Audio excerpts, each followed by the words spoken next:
London की एक restaurant में एक आदमी घुस आता है, एक अमेरिकन। वो सारे लोगों को अपनी आंखों से स्कैन कर रहा होता है। उतने में वो देखता है कि रेस्टोरेंट के एक कोने में एक इंडियन बैठा होता है।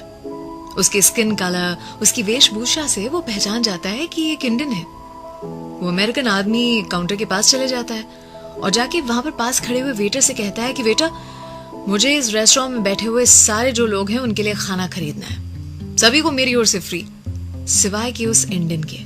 उस इंडियन को मेरी ओर से कुछ मत देना। अब वेटर को जैसे कहा जाता है वो बिल्कुल वैसा करता है। वो जाता है, सारे लोगों से ऑर्डर लेता है। ये इंडियन जो अमेरिकन को देख रहा होता है उसकी ओर मुस्कुरा देता है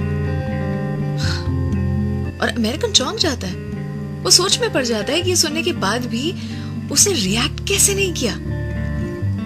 तो और जोश में आकर अमेरिकन वेटर को फिर बुलाता है और कहता है कि अब मैं सभी के लिए ड्रिंक्स, पानी की बोतलें, आइसक्रीम, डिजर्ट सब कुछ खरीदना चाहता हूँ, पर जैसे कि मैंने पहले कहा था, उस इंडियन के अलावा हर किसी को देना।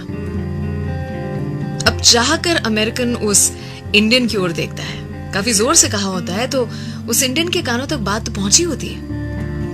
वो इंडियन उस अमेरिकन की ओर देखता है और मुस्कुराकर कहता है, थैंक यू। अमेरिकन आदमी और ज्यादा उत्तेजित हो जाता है। अब वो वेटर के पास पहुंचता है और कहता है कि ये आदमी पागल है क्या? मतलब उसे पता है कि मैंने हर किसी के लिए हर कोई चीज खरीदी है, लेकिन फिर भी ये रिएक्ट ही नहीं कर रहा, ऊपर से थैंक यू कह रहा है। वेटर उसे जवाब देता है, सर पागल वो आदमी नहीं है।